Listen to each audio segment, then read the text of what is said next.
which means today, as soon as you can. After a holiday season with record spending, money is a little tight for some Central Texas families as we start off the new year.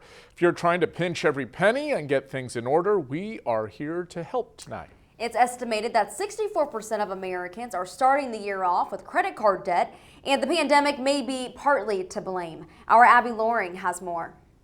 After all that holiday spending, it's now back to saving. By making small changes, you can bring in more income. I found out some ways you can cut spending to make 2021 the best year yet. The key to accumulating wealth is actually quite simple. The only way you can accumulate it is by not spending. But not spending money is easier said than done. With credit cards and paperless banking, Griffin says that many people make the mistake of not really knowing where their money is going. It doesn't hurt to know where your money goes.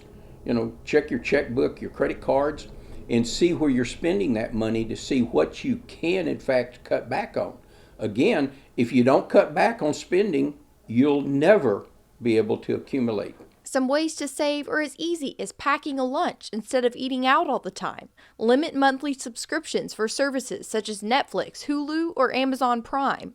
Buy generic brands at the grocery store. Have your bank automatically transfer a small portion of every paycheck to savings, and pay off debts to free up your income. It boils down to what I like to refer to as wants and needs.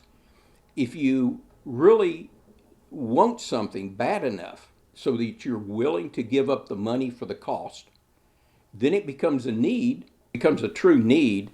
You can find a way to buy it, to find the money to buy it by cutting out something else. Food is one of the biggest expenses for a lot of individuals. According to USDA's Economic Research Service, in 2019, Americans spent an average of 9.5% of their total disposable income on food at home and outside of the home. You can cut back the spending on food by eating out less and pre-planning your meals for the week, as well as checking your pantry before you head to the grocery store. Reporting in Waco, I'm Abby Loring, 25 News.